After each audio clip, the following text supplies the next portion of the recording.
جو میں معمولی باتوں کے لیے اپنا دل مار کر کمپرومائز کرتی پھروں۔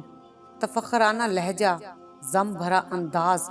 صبا نے سفیدے کے درخت سے ٹیک لگاتے ہوئے قدرے غور سے اس کا خوبصورت چہرہ دیکھا، بے نیازی اور خود اعتمادی جس کے ایک ایک لفظ سے جھلکتی تھی۔ تمہیں زندگی میں سب کچھ ملا، اس کے لیے تمہیں شکر گزار رہنا چاہیے، لیکن زندگی حادثات کا مجموعہ ہے۔ آنے والا کل گزرے ہوئے کل سے ہمیشہ مختلف ہوتا ہے۔ صبا اسے جو سمجھانا چاہ رہی تھی، سہرش وہ سمجھنا ہی نہیں چاہتی تھی، سو دونوں خاموشی سے کلاس کی جانب چل دی۔ چھوٹی بھابھی کے ہاں تیسری بیٹی کی پیدائش ہوئی تھی۔ ساری رات زندگی و موت کی کشمکش میں رہنے کے بعد صبح شادی کے وقت انہوں نے صحت مند بچی کو جنم دیا تھا۔ کمرہ اس وقت افراد خانہ سے بھرا ہوا تھا۔ سہرش نے تھوڑا سا جھک کر کمبل میں لپٹی گلابی گڑیا کو دیکھا اور بنا پیار کیے سیدھی ہو گئی۔ انسانی جسم کا سب سے نرم حصہ دل ہوتا ہے، اگر وہ ہی بے حس ہو جائے تو سب سے سخت حصہ بن جاتا ہے۔ پھپھو، گڑیا بہت پیاری ہے نا؟ تانیہ اور مہک چھوٹی بہن کی پیدائش پر بہت پرجوش ہو رہی تھی۔ آپ ایک بار پھر پھپھو بن گئی ہیں۔ ہاں بھائی، کون سا پہلی بار بنی ہوں، گھر میں ویسے ہی بھتیجیوں کا جمعہ بازار لگا ہوا ہے، بھتیجے کی پھپھو بنتی تو کوئی بات بھی تھی۔ تانیہ اور مہک چپ سی ہو کر اس کا منہ تکنے لگی تھی۔ چھوٹی بھابھی نے بے ساخت لب کاٹے، لیکن بیٹیاں تو رحمت ہوتی ہیں پھپھو۔ بڑی بھابھی کی آنیہ نے آہستگی سے کہا۔ وہ بچوں میں سب سے بڑی تھی، سمجھدار اور سنجیدہ۔ سہرش ہنسی۔ رحمت اگر حد سے زیادہ ہو جائے تو زحمت بن جاتی ہے، جیسے بن مانگی بارش۔ دادی کو پڑھی لکھی پوتی کی ناعاقبیت اندیشی پر افسوس ہوا تھا۔ کچھ کہنے کے لیے منہ کھولا، پھر بند کر دیا کہ بخوبی جانتی تھی دونوں ماں بیٹی ان کی باتوں کو اکثر ردی کے مول رول دیتی تھی۔ نائمہ بھابھی کے بھائی کی شادی کی تاریخ طے ہو گئی تھی۔ وہ آج کل بھری وغیرہ کی شاپنگ کے سلسلے میں بری طرح مصروف تھیں اور اپنی بہنوں کے ساتھ بازار نکل جاتی۔ واپسی شام ڈھلے ڈھیر سارے شاپنگ بیگز کے ہمراہ ہوتی۔ انہوں نے بطور خاص اپنی اور بچیوں کی شاپنگ کی تھی۔ اس وقت لاؤنج میں شاپنگ بیگز کھولے وہ سب کو اپنی شاپنگ دکھا رہی تھی۔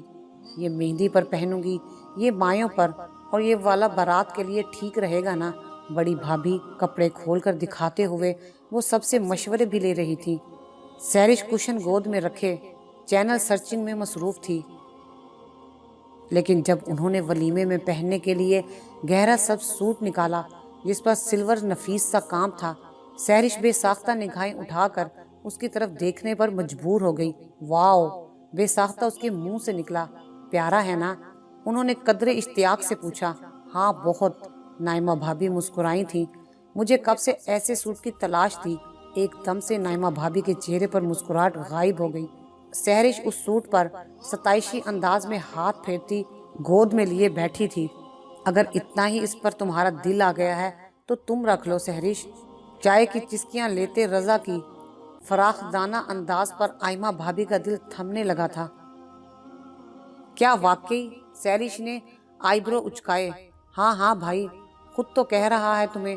نائمہ پھر اور لے لے گی اپنے لیے، تمہیں تو ویسے بھی بہت کم کچھ پسند آتا ہے۔ اماں نے فوراً ہاں میں ہاں ملائی تھی۔ بڑی بھابھی نے نائمہ کا چہرہ دیکھا جو ضبط کی نہ جانے کون سی منزل سے گزر رہی تھی۔ وہ تنگ دل نہیں تھی، آنکھوں کے کناروں سے ٹپکنے کو بےتاب قطرے اندر ہی کہیں بہت خاموشی سے گرے تھے۔ کسی نے رسمی طور پر بھی اس سے پوچھنے کی ضرورت محسوس نہیں کی تھی۔ بعض اوقات بظاہر معمولی باتیں بہت دل دکھاتی ہیں۔ ان دنوں وہ سالانہ امتحان کے بعد فارغ تھی۔ رات گئی کتب بینی کرتی، دن چڑھے سوئی رہتی۔ کسی کو اس کے روز و شب پر اگر اعتراض تھا بھی تو کہنے کی جرأت کوئی نہیں رکھتا تھا کہ وہ اماں کی لاڈلی، بھائیوں کی دلاری تھی۔ اماں آج کل سنجیدگی سے اس کے رشتے کے بارے میں سوچ رہی تھی۔ اس سلسلے میں شکیلہ خالہ کے ان کے گھر آج کل باقاعدگی سے چکر لگ رہے تھے، اور یہ اماں اور شکیلہ خالہ کی مشترکہ کاوشوں کا ہی نتیجہ تھا کہ کچھ عرصے میں ایک متمول گھرانے سے اس کا رشتہ آ گیا۔ اسجد اکلوتا تھا، خوب روح، برسر روزگار۔ دو شادی شدہ بہنیں اسی شہر میں اپنے اپنے گھر خوش و خرم زندگی گزار رہی تھی۔ ریاض احمد عمر کے اس حصے میں تھے جہاں سارے فرائض سے سبکدوش ہونے کے بعد فارغ البالی کے احساس سے سرشار زیادہ تر وقت دوستوں کے ساتھ بیٹھک میں ہی گزارتے۔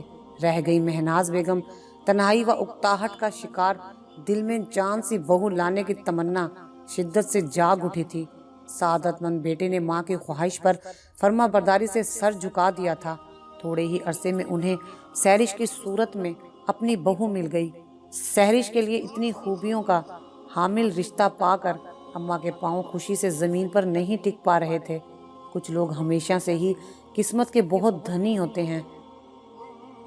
نائمہ بھابھی نے دونوں ہاتھ جھاڑے تھے۔ سہرش کی نازک مزاجی کا زیادہ تر اتاب وہی بنتی تھی۔ اب اس کا یوں جھٹ منگنی پٹ بیاہ والا معاملہ دیکھ کر انہوں نے خاصا سکون کا سانس لیا تھا۔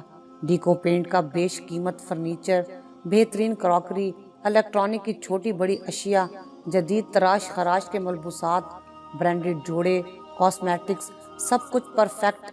بڑے بھیا لسٹ پر نگاہیں دوڑا رہے تھے۔ بظاہر تو سب کچھ پرفیکٹ ہے سہرش، تمہیں اگر کوئی کمی پیشی لگے تو بتانا مجھے پھر۔ مجھے تو سب کچھ ہی پرفیکٹ چاہیے بھیا، ذرا سی بھی کمی نہیں چلے گی۔ صوفے پر آلتی پالتی مارے کشن گود میں رکھے ناخن فائل کرتی سہرش نے انگوٹھے اور انگلیوں کو ملا کر ذرا سا اشارہ کرتے ہوئے ٹھنک کر کہا۔ بڑے بھیا ہنسے تھے۔ تو اور کیا، میری سہرش کا جہیز ایسا ہونا چاہیے کہ لوگ دیکھیں تو دیکھتے رہ جائیں، کسی کو یہ کہنے کا موقع نہ ملے 4 بھائیوں کی اکلوتی بہن کا جہیز بس یوں ہی سا ہے۔ اماں کی بات پر دادی ٹوکے بنا نہ رہ سکیں۔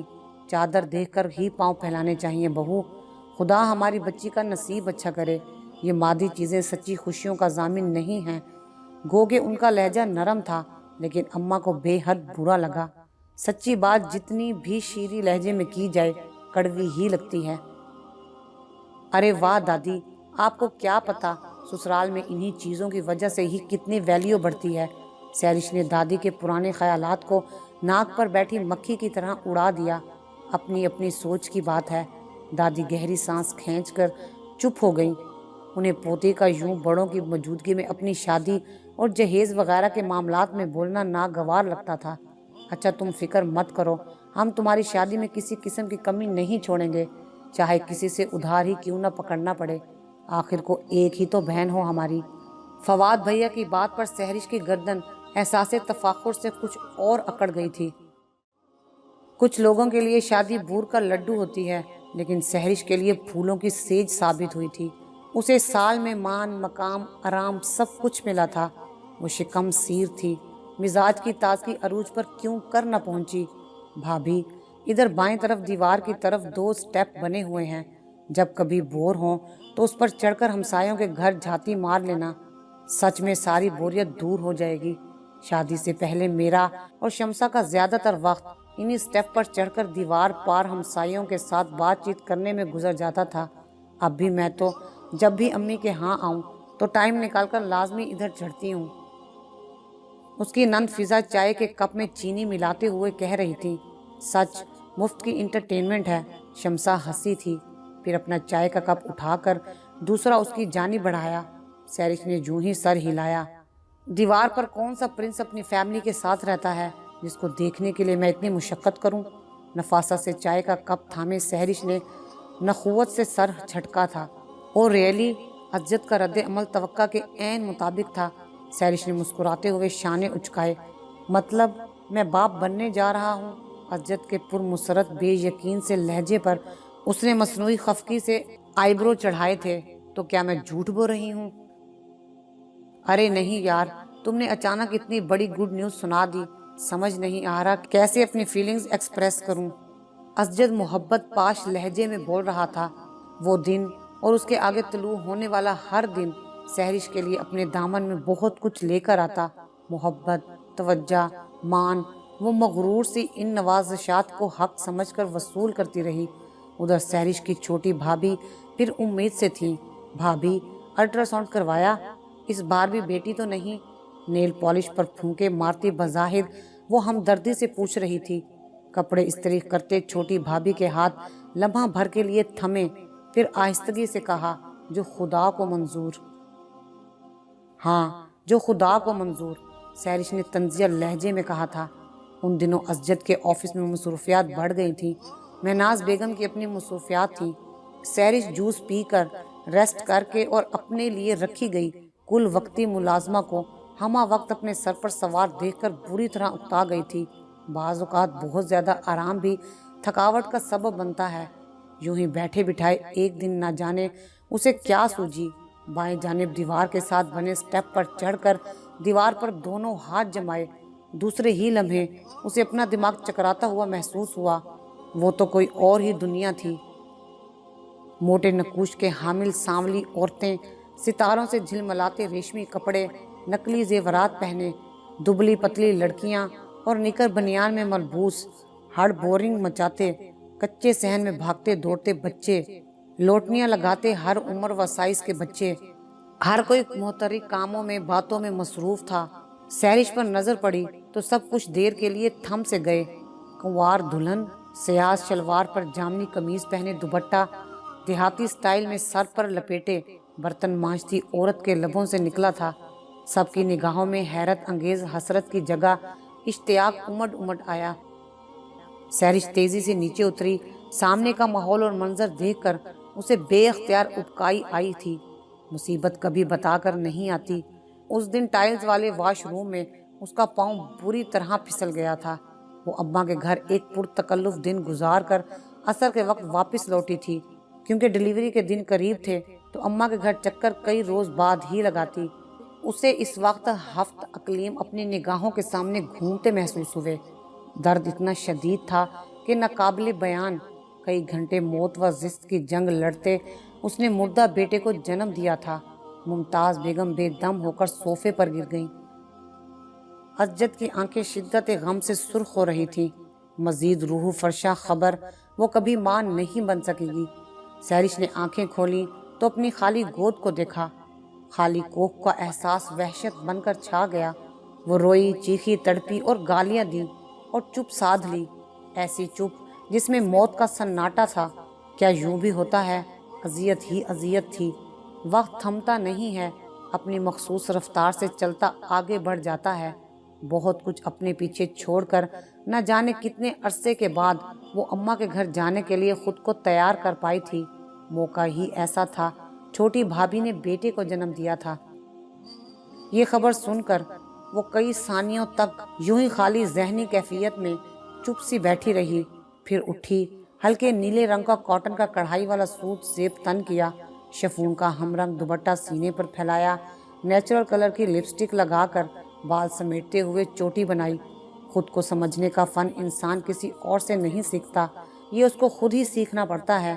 گھر میں داخل ہوتے ہی اسے خوشگوار سی چہل پہل کا احساس ہوا۔ سبز گرل والے برآمدے کی دائیں جانب سے کچن میں آنیہ گھن چکر بنی ہوئی تھی۔ وہ یوں ہی قدم قدم چلتی دروازے پر آ کھڑی ہوئی۔ آنیہ آپی، مجھے کباب چاہیے، تانیہ لاڈ سے فرمائش کر رہی تھی۔ اور مجھے فنگر چپس، اچکر سٹول پر بیٹھی آئمہ یاد دہانی کروا رہی تھی۔ اوکے بابا۔ بالوں کو تھوڑا سا اوپر کر کے کیچر میں جگڑتے اس نے آستینیں اوپر چڑھائی تھی، چولہا جلایا، ساس پین رکھا اور فریج سے مطلوبہ لوازمات نکال کر سلیب پر رکھتی گئی۔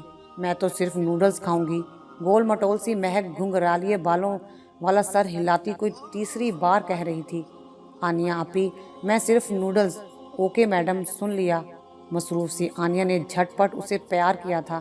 سیرش سہمی سی کچن کے آدھ کھلے دروازے پر کھڑی رہی۔ اس نے دبلی پتلی آنیہ کو دیکھا۔ وہ بھی تو اسی گھر کی بیٹی تھی، جس میں خود اعتمادی اور خودداری تو تھی، لیکن ضم اور احساس برتری و تفاخر ناپید تھا۔ اسے بڑی بھابھی کی تربیت پر رشک آیا تھا۔ کاش اماں اگر آپ بھی میرے ناز و نم اٹھاتے وقت توازن رکھتی تو شاید آج میں یوں اس طرح۔ اس کی پلکوں پر لرزش اتری تھی۔ پھپھو آ گئیں۔ کسی بھتیجی کی نظر اس پر پڑی تو نعرہ بلند کیا۔ بے اختیار اس کا دل چاہا اپنی بھتیجیوں کو باہوں میں بھر لے۔ اس کی آمد پر سب نے بے پناہ محبت کا اظہار کیا تھا۔ جھک کر گلابی کمبل میں لپٹے بھتیجے کو دیکھا اور بہت نرمی سے اپنے ہونٹ اس کی پیشانی پر رکھ دیے۔ آپ ایک عدد بھتیجے کی پھپھو بن گئی ہیں آخر۔ آنیہ نے مسکراتے ہوئے اس کے کندھے پر ہاتھ رکھا تھا۔ وہ جتا نہیں رہی تھی، سیرش جانتی تھی۔ پھپھو، بھیا پیارا ہے نا؟